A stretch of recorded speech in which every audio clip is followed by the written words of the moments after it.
හරි. මම හිතනවා උතුරට මාව ඇහෙනවා කියලා. හැමෝටම සුබ උදෑසනක්. අපි දැන් අද යන්නේ මෝර්නින් ටෙස්ට් එක සාකච්ඡා කරන්න. මෝර්නින් ටෙස්ට් අංක 2. එතකොට හැමදාම අපේ ටෙලිග්‍රෑම් ගෲප් එකට අපි ප්‍රශ්නයක් දානවා මෝර්නින් ටෙස්ට් කියලා. CR පොතක් අරගෙන ඒ ප්‍රශ්න ටිකට උත්තර ලියන්න. මම සාකච්ඡා කරද්දී ඒ ටික හරි වැරදි බලා ගන්න. අපි පළක් කරලා බලලා දෙනවා. මයි ක්ලාස් එකේ ඉන්න අය පන්තිර අරගෙන එන්න. ඒ පොත් ටික දුන්නා මම බලලා දෙනවා. හරි. right. අපි ඒවා බැරි දේවල් පන්තිර ඇවිල්ලා සාකච්ඡා කරන්න. පිටින් ඉන්න දරුවෙක් අපේ පන්තියේ නැති කෙනෙක් මේක බැලුවොත් එයාලා මේ WhatsApp කරන්න ප්‍රශ්න තියෙනවා නම් මම ඒවට උත්තර දෙන්නම්. මගෙන් පන්තියෙන් අවශ්‍යතාවයක් නැහැ. හරි. අපි මෙන්න මේකයි පේපර් එක මම මේක ෂෙයා කරන්නම් ඉස්සෙල්ලා බලන්න ඕගලන් ටෙලිග්‍රෑම් ගෲප් එකට ආවට පස්සේ මේක තියෙනවා ඕගොල්ලෝ ගාව. මෙන්න මේ පේපර් එක. හරි. right. දැන් අපි බලමු මේකේ තියෙනවා වරහන් තුල දී තියෙන ගුණය වැඩි වෙන පිළිවෙලට මේ පහසෙන්ද සකසන්න කියලා හේතු දැක්වීම අවශ්‍ය වෙන්නේ නැහැ කියලා කියනවා නේද? හේතු දක්වන්න ඕනේ නැහැ. හැබැයි මේක මෙහෙම වෙන්නේ ඇයි කියලා අපි ආරෝහණයද අවරෝහණයද වෙන්නේ කියලා මේක අපිට පෙන්වන්න තමයි තියෙන්නේ. හරි. හරි. අපි බලමු පළවෙනි ප්‍රශ්නේ තියෙන්නේ SO2 SO3 ගැන නේද? හරි. දැන් SO2 ගත්තොත් එහෙනම් පුතේ අපිට ඒක මෙහෙම පෙන්වන්න පුළුවන්. SO2 ගේ අපි දන්නවා මෙන්න මේ විදිහට දිත්ත බන්ධනයක් තියෙනවා. SO32- මේකේ පයි බන්ධනයක් තියෙනවා. SO32- ගත්තොත් මෙන්න මේ විදිහට තමයි යා කැඩෙන්නේ. මේ විදිහට තමයි කැඩෙන්නේ. මෙයාගේ හැඩේ තියෙන SO32- ගේ. එතන අපිට මේකට සංප්‍රයුක්ත ව්‍යුහ අඳින්න පුළුවන් මෙන්න මේ විදිහට. සංප්‍රයුක්ත ව්‍යුහ අඳින්න පුළුවන්. එතකොට අපිට මේකට මුහුමක් අඳින්න පුළුවන් මෙන්න මේ විදිහට. මම මුහුම මෙතනින් අඳිනවා. SO O O මම කඩේකින් දානවා ෆයි බන්ධනය. මේකේ ෆයි බන්ධනයක් තියෙනවා මේකේ ෆයි බන්ධනයක් නැහැ මේකේ ෆයි බන්ධනයක් නැහැ. එහෙනම් ෆයි ලක්ෂණය ෆයි බෙදීම 3යි ෆයි බෙදීම 3යි ෆයි බෙදීම 3යි. ඊළඟට SO4 2- ගත්තොත් SO4 2- සංප්‍රයුක්ත ව්‍යුහ ස්ථායාකාර වෙන මෙහෙම අඳින්න පුළුවන් අපිට. අඳින හැටි අපි කියා දීලා තියෙනවා මතක ඇති. මෙන්න මේ විදිහට අපිට සංප්‍රයුක්ත ව්‍යුහ අඳින්න පුළුවන්. right.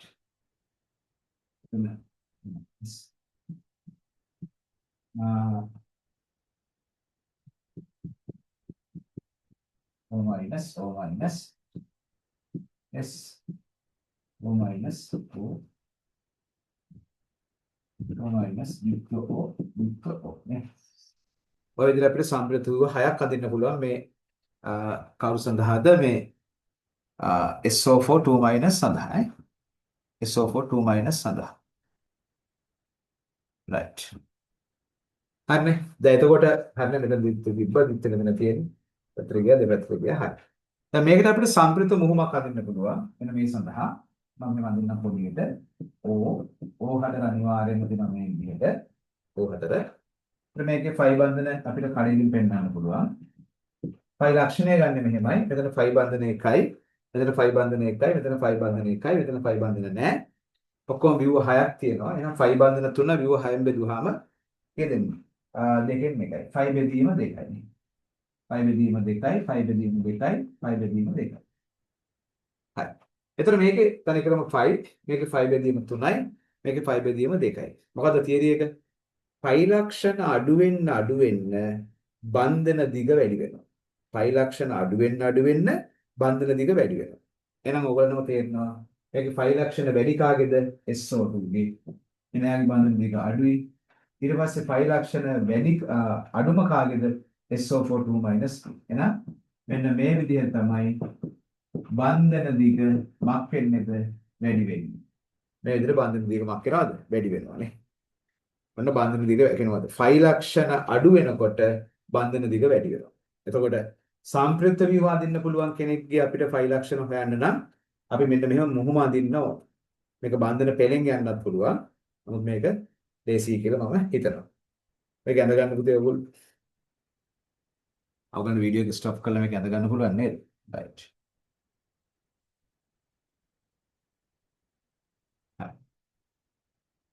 හරි නේද? right. දැන් අපි යමු ඊළඟට දෙවෙනි ප්‍රශ්නයට යමු. අපෙන් අහනවා ප්‍රශ්න අංක 2ේදී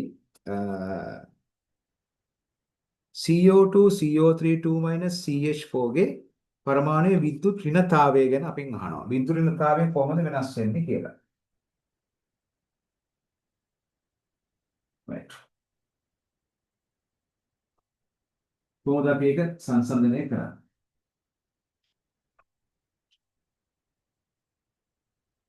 බලන්න. විද්‍යුත් ඍණතාවය. ඔන්න අපි ආපහු ප්‍රශ්නේ ගමු. when CO2 CH4 CO3 2 මේ සංයෝගවල විද්‍යුත් ඍණතාවය වෙනස් වෙන්නේ කොහොමද කියලා තමයි අපෙන් අහන්නේ. හරි. දැන් අපි බලමු CO2 ගත්තාම ඔයාලා දන්නවා මේ වගේ හැඩයක් තියෙන්නේ. CO3 2 ගත්තාම එයාගේ බන්ධන සැකස්ම මේ වගේ. CH4 ගත්තාම එයාගේ බන්ධන සැකස්ම මේ වගේ නේද?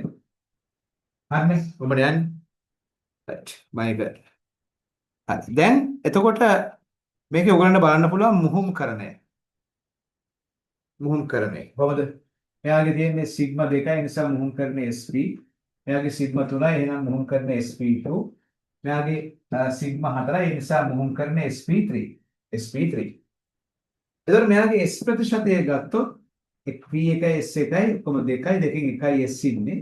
එහෙනම් 100ක බලන්න 100ක කීයද? 50. මාගේ s ගත්තොත් ප්‍රතිශතය දැන් 1 2 3 ඒ කියන්නේ p2යි s1යි ඔක්කොම 3යි 3න් එකයි s ඉන්නේ. එහෙනම් 100ක කීයද? 33.33 ගන්න. මෙතන ඔක්කොම සිග්මා sp3 නේ s ප්‍රතිශතය ගන්න කොහොමද? ඔක්කොම 4යි 4න් එකක් තමයි s. එහෙනම් 100ක කොච්චරද? 125. දැන් අපි දන්න තීර එක මොකද්ද? ඔයාලම කියන්න බලන්න දන්න තීර එක මොකද්ද? s ප්‍රතිශතය වැඩි වෙන්න බන්ධන දිග අඩු වෙනවා, විද්‍යුත් ඍණතාවය වැඩි වෙනවා. s ප්‍රතිශතය වැඩි නම් විද්‍යුත් ඍණතාවය වැඩි. එහෙනම් මේකේ s ප්‍රතිශතය වැඩි කාගේද? CO2 ගේ. එහෙනම් CO2 ගේ තමයි විද්‍යුත් ඍණතාවය වැඩි. ඊට පස්සේ කාගේද? CO3 2 ගේ. ඊට පස්සේ කාගේද? CH4. තේරෙන්නේ කීයදනේ? හරි. මේක හිතන්නේ. අපි යමු ඊළඟ ප්‍රශ්න බලන්න.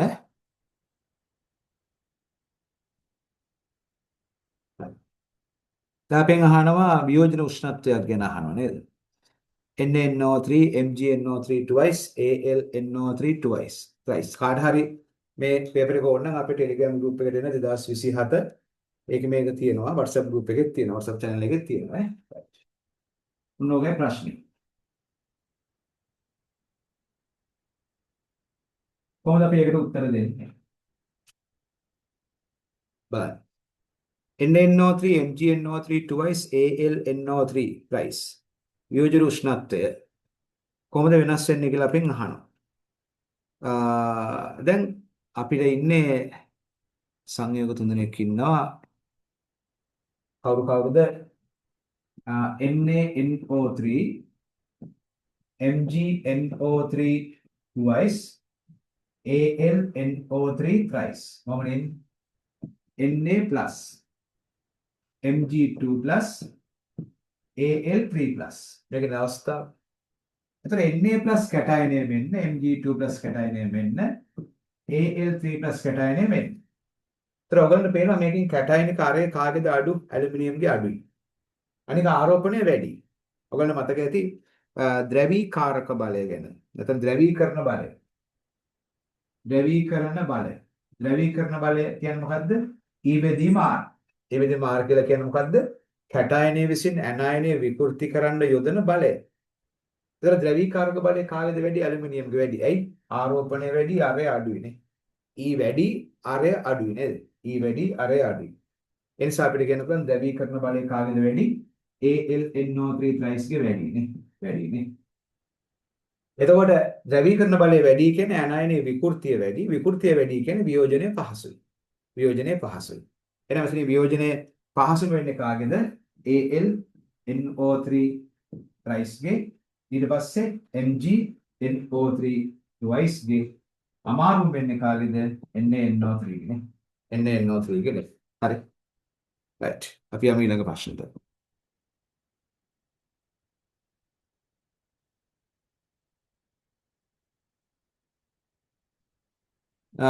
ඊට පස්සේ අපෙන් අහනවා හතරදී අහනවා බලන්න මැග්නීසියම් සිලිකන් සල්ෆර් වල මොකක්ද දාන්නේ තාපාංක කොහොමද වෙනස් වෙන්නේ කියලා.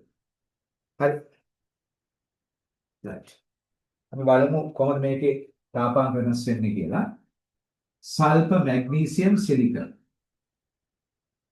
Sulphur magnesium silicon. පුතේ සල්ෆර් කියන්නේ අලෝහයක්. සල්ෆර් අලෝහයක්. මැග්නීසියම් ලෝහයක්. සිලිකනුත් අලෝහයක්. නමුත් සිලිකන් ගාන තේරෙනවා සිලිකන් අලෝහයක් වුණාට සිලිකන්ගේ උගන්න තේරෙන දේ තමයි මොකද්ද? සිලිකන් සහසංයෝජ දැලිසක් හදනවා. මෙයා සහසංයෝජ දැලිසක් හදන නිසා මෙයාගේ තමයි තාපාංකය වැඩි. ඒතර මැග්නීසියම් ඉන්නේ ලෝහක බන්ධන අර දැලිස ශක්තිය වල අඩුයි. සල්ෆර් කියන්නේ අලෝහයක්. ඒ නිසා එයාගේ තියෙන්නේ සහසංයෝජ බන්ධන කීපයක් සල්ෆර්. ඒ නිසා අපිට පේනවා මෙතනින් කාගේද තාපාංකය අඩුම වෙන්නේ කාගේද? සල්ෆර් වල. දැන් සිලිකන්ගේ තියෙන්නේ මතක තියාගන්න යෝධ පරමාණුක ජාල ස්ෆටිකයක් තියෙන්නේ. සම පරමාණුක ජාල ස්ෆටිකයක්. ඒ නිසා තාපාංක උපරිම වෙනවා. මැග්නීසියම්ගේ තාපාංකයේ ලෝහක බන්ධන නිසා ඊට වඩා අඩුයි. හැබැයි S ට වඩා වැඩි වෙනවා. මොකද S වල තියෙන්නේ අර S8 ආකාරයේ ඔයගොල්ලෝ දන්නවා හැදිච්ච රොම්බසීය සල්ෆර් තමයි ඉන්නේ. ඒකේ තාපාංකය අඩුයි නේද? ඒ නිසා තාපාංකය වැඩි වෙන්නේ කාගේද? සිලිකන්ගේ.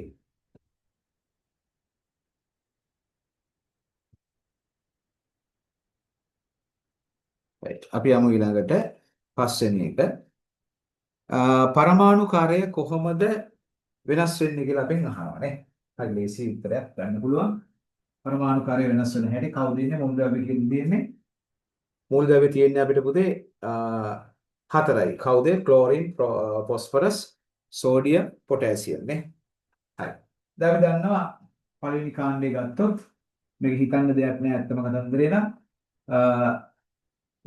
Sodium, magnesium, aluminium, silicon, phosphorus, sulphur, chlorine. මම නෑ පොටෑසියම් ඉන්න ඊට පල්ලෙහෙන් නේද? ඒතර අපිට අවශ්‍ය කට්ටිය තමයි සෝඩියම්, පොටෑසියම්, ෆොස්ෆරස්, ක්ලෝරින්. මම රවුන්ඩ් කරන්නම් ඒගොල්ලන්ව. අමෙදී මේගොල්ලන් නේ. ඒතර අපි දන්නවා ආවර්තයේ වමේ සිට දකුණට ආරය අඩු වෙනවා. එහෙනම් අඩුම වෙන්නේ ක්ලෝරින්ගේ. ඊට පස්සේ සෝඩියම්ගේ වැඩි. කාණ්ඩයේ පල්ලෙහාට ආරය මක් වෙනවද? වැඩි වෙනවා නේ. එහෙනම් ආරය වැඩිම වෙන්නේ කාගේද? පොටෑසියම්ගේ නේ.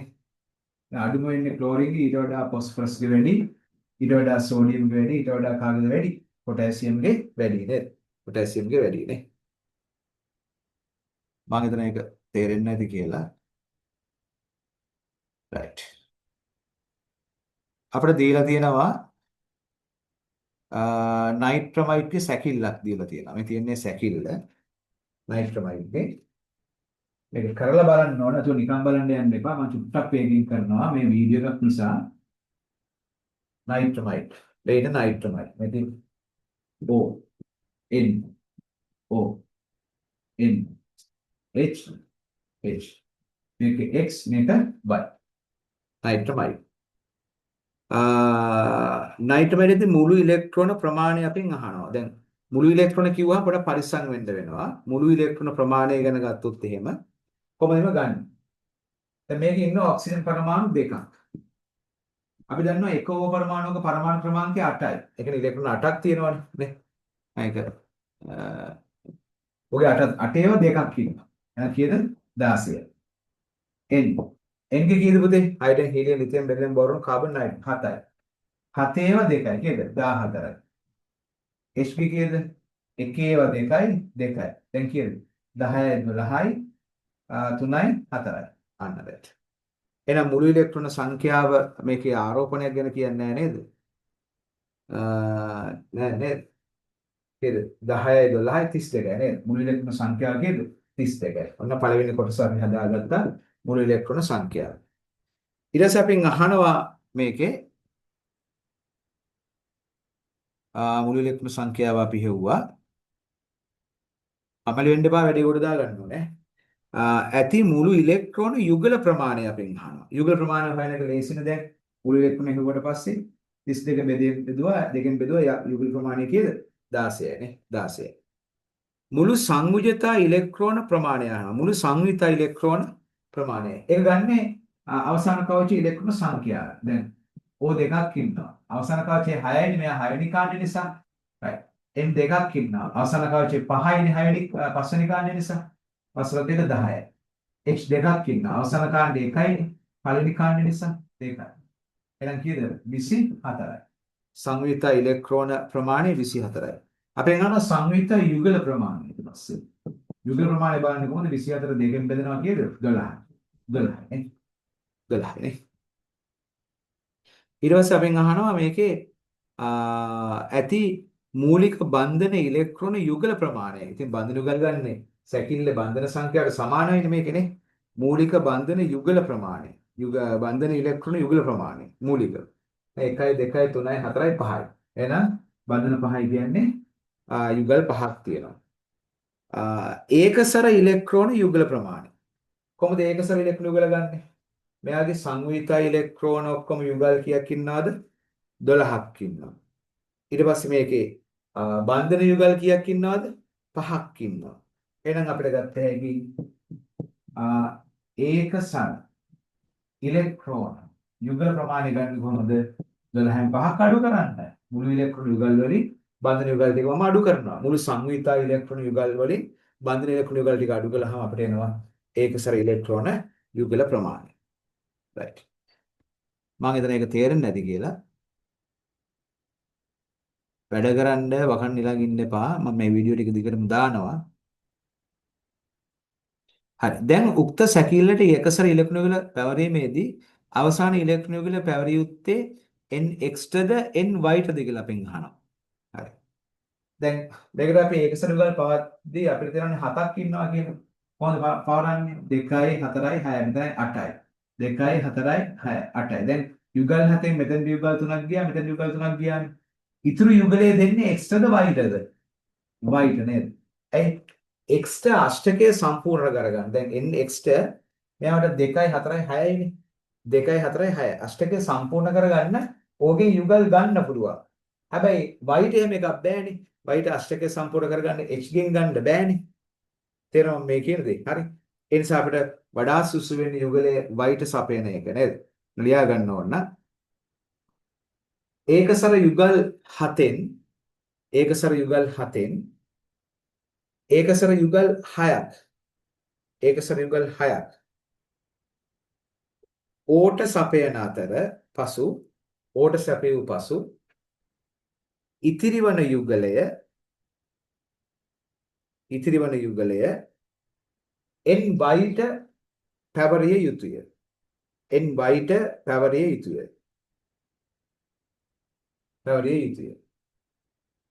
හේතුව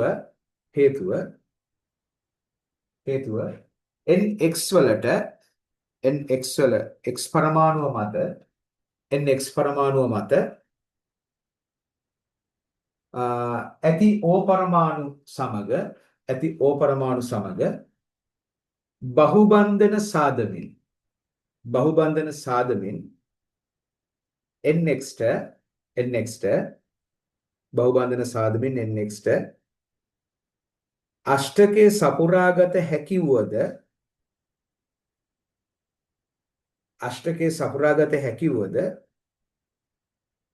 ny ට එලෙස බහුබන්ධන සාදමින් අෂ්ටකයේ සපුරාගත නොහැක.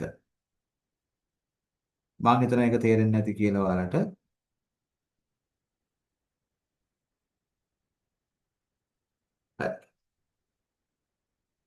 ඊට පස්සේ අපෙන් අහනවා මේ ව්‍යුහය සඳහා වඩා පිළිගත හැකි ලුයිස් ව්‍යුහ දෙන්න කියලා. right. බලමු අපි ඒක. දැන් මම ඒකසර යුගල් 7 තියලා ඉවරයි. මෙන්න ඒකසර යුගල් 7 තිබ්බා. ඊට පස්සේ අපි දන්නවා දැන් මෙයාගේ අෂ්ටකය සම්පූර්ණ කරගන්න ඉපේ nx ගේ නේද? දෙනි දිත්‍යයක් ගහගමු. right. දැන් ඔන්න අෂ්ටකය සම්පූර්ණයි. දැන් අපි බලමු ෆෝමල් චාර්ජ් එක තියන්න. මෙයාගේ 6යි 2යි 4යි 5යි 6 වෙනස බිඳුවයි. මෙයාගේ 6යි 2යි 4යි 6යි මෙතන 1යි 7යි වෙනස ඍණ 1යි. මෙයාගේ 5යි 1යි 2යි 3යි 4යි වෙනස ධන 1යි. ඔන්න මෙයාගේ ලුබිස් වෙන්නේ ওই විදිහට එන්නේ නේ. ලුබිස්. right. ඊට පස්සේ මොකද්ද අපිට කියන්නේ මේකේ? ලුබිස් යන්දානේ. සම්ප්‍රයුක්ත ව්‍යුහ අඳින්න කියලා කියනවා ලුබිස්. අඳලා පස්සේ හරි ලේසි. මෙතන නිත්‍ය O N H H y x. එක ව්‍යුහයක් O නරින සිදිත්ත O sorry nx ny h. හරි මේක අවස්ථාවක්. next විදිහට කියනවා. අපිට අනිත් අවස්ථාව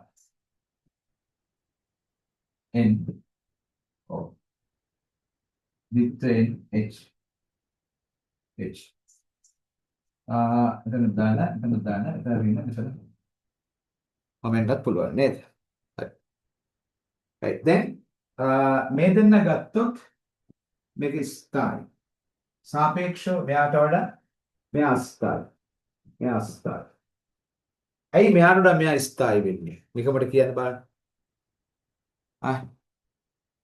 right. මෙතන අපිට පේනවා දේ තමයි පුතේ මේ දෙන්නගේ ආරෝපණ ඝනත්වය අඩුයි සාපේක්ෂව. තව විදුලිතාවයෙන් වැඩි ඕට තමයි ඍණ ආරෝපණය ඇවිල්ලා තියෙන්නේ මේ ලස්සනට. විදුලිතාවයෙන් වැඩි එක්කනට ඍණ ආරෝපණය ඇවිල්ලා. ඒ නිසා මේක ස්ථායි. මෙතනට ගත්තොත් ආරෝපණ ඝනත්වය වැඩි. ඒ විතරද? එක ළඟ ඉන්න පරමාණු දෙකකට සමාන ආරෝපණ ඇවිල්ලානේ. සමාන ආරෝපණ විකර්ෂණ වෙන එක පවතින්නේ නැහැ. ඒ නිසා මේක අස්ථායි. එන ස්ථායි පැත්තේ ලියාගන්න ආරෝපණ අවම ඇත වඩා විදුලි ඍණ ඔක්සිජන් පරමාණු මත ඍණ ආරෝපණයක් ඇත ආසන්නම පරමාණු මත විදුලි ආරෝපණ ඇත ආසන්නම පරමාණු මත විරුද්ධ ආරෝපණ ඇත නේ විරුද්ධ ආරෝපණ තියෙනවා එතන දාන්න මෙතන රීඩ් ඒකයි ස්ථායි වෙන්න හේතුව අස්ථායි වෙන්න හේතුව මොනවද ලියාගන්න පරමාණු මත ආරෝපණ වැඩි ආරෝපණ ඝනත්වය වැඩි ආසන්නතම පරමාණු ළඟම ඉන්න නේ nx ny මත සජාතීය ආරෝපණ තියෙනවා ධන ආරෝපණ තියෙනවා සජාතීය ආරෝපණ තිබ්බොත් ඒක පවතින්නේ නැහැ. right මම හිතන එක තේරෙන්නේ නැති කියලා. අම්මලි වෙන්න බෑ හැමදාම මේක කරන්න. right අපි යමු ඊළඟ එකට.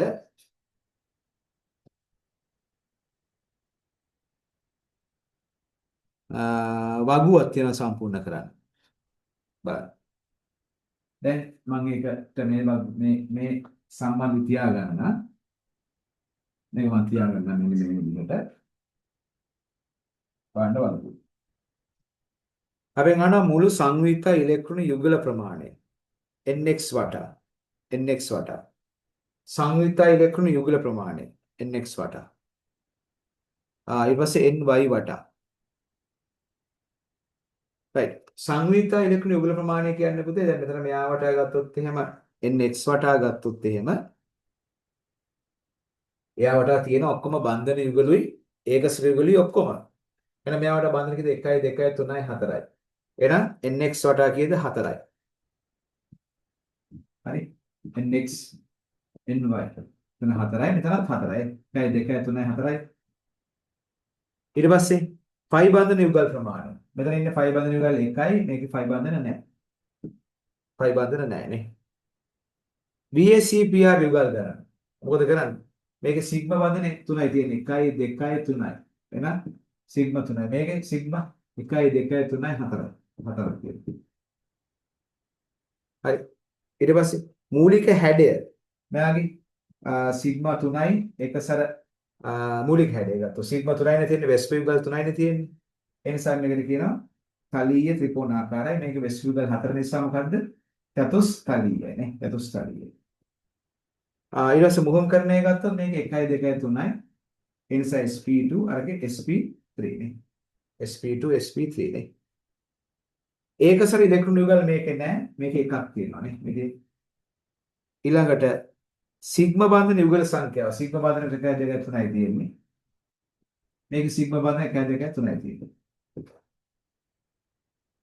ඊට පස්සේ හැඩය සත්‍ය හැඩය. මේක තලිය ත්‍රිකෝණාකාරයි. මේක පිරමිඩාකාරයි. පිරමිඩාකාරයි. තේරෙන්නේ කියදේනේ. right. අපි ඒ වගව සම්පූර්ණ කළා. නැත්නම් මේක තලිය ත්‍රිකෝණාකාරයි nx. මෙයා පිරමිඩාකාරයි. right. ඊට පස්සේ මොකක්ද අහන්නේ? ඊළඟ ප්‍රශ්නේ බලමු. ටියුට් එක ගන්න 2027 ටෙලිග්‍රෑම් ගෲප් එකට හරි WhatsApp channel එකට හරි අරගෙන අන්දර ලුබිස් සිව්වේ පහත සහන් බන්ධන සෑදීම සඳහා සහභාගී වෙන පරමාණු කාක්ෂිකව මුහුම් කාක්ෂික පෙන්වන්න නේද? NX ගේ මුහුම් කරන අපි දන්නවා මොකක්ද sp2 ny ගේ මොකක්ද sp3 කොහොමද ඒක ගන්න එක? NX වල වර්ග sp2 hybrid orbital එක hybrid මුම් කාක්ෂික මූකා කියලා කියනවා නේ මූකා ඕගේ මොකක්ද එතකොට? ඕවල 2p atomic orbital පරමාණු කාක්ෂිකේ ඔය අතිච්ඡාදනය වෙන්නේ ඊළඟට NX ගේ sp2 hybrid orbital ny ගේ sp3 hybrid orbital අතිච්ඡාදනය වෙන්නේ නේද? මේක sp2 මේක sp3 එහෙම වෙලා තමයි මේ සිග්මා බන්ධනය හැදෙන්නේ නේ. මේ සිග්මා හැදෙන්නේ එහෙමයි නේද? ඊළඟට NY වල sp3 hybrid orbital එක H වල 1s atomic orbital එකත් එක්ක අතිච්ඡාදනය වෙලා තමයි NYH බන්ධනය හැදෙන්නේ නේද? හරි. right. එසපෙන් අහනවා දීඩව බල තියෙන්නේ කාගේද මෙතනින් කියලා. දීඩව බල තියෙන නම් මේක ද්‍රවීකරණය වෙන්න ඕනේ. ද්‍රවී වෙන්නේ පුතේ කවුද? ඇමෝනියා ද්‍රවීයයි. මුල දීඩව ගුණයක් තියෙනවා ඇමෝනියාගේ. මේක හැඩේ නිසා මේකේ මියු බිඳුව වෙන්නේ නැහැ. මියු අසමාන ද්‍රවීයයි. ඊළඟට CHCl3 මේ අවස්ථාව H මේකේ ද්‍රවීයයි. මොකද මේ පරමාණු අසමාන නිසා මේක ද්‍රවීයයි. ඒ නිසා මේ ද්‍රවීය අණු අතර තමයි තියෙන්නේ මොකද්ද? දීඩව ආකර්ෂණ බල. හයිඩ්‍රජන් බන්ධන තියෙන්නේ කොහෙද කියලා අපි අහුවොත් එimhe අනිවාර්යයෙන්ම ඇමෝනියා මත. මොකද හයිඩ්‍රජන් බන්ධනයක් ඇති වෙන්න NH හරි HF හරි OH හරි බන්ධනයක් තියෙන්න ඕනේ නිසා. ඊට පස්සේ අපෙන් අහනවා ලන්ඩන් අපකිරණ බල තියෙන්නේ කොහෙද කියලා. ඇත්තටම පුතේ මේ ඔක්කොගෙම ලන්ඩන් අපකිරණ බල තියෙන ඕනම අණුවක් අතර ලන්ඩන් අපකිරණ බලය ඇති වෙන්න පුළුවන්. ලෝකේ තියෙන දුර්වලම ආකර්ෂණ බලය නිසා නේද? හරි. එහෙනම් අපි ඔන්න මොනින් ටෙස්ට් 2 ඉවර කළා. බැරි දේවල් තිබ්බොත් පන්තිල අරන් ඉන්න නැත්නම් පිටේ ඉන්න දරුවෝ මට WhatsApp කරන්න. හැමදාම මේ වැඩේ යනවා. හරි. ජය වේවා.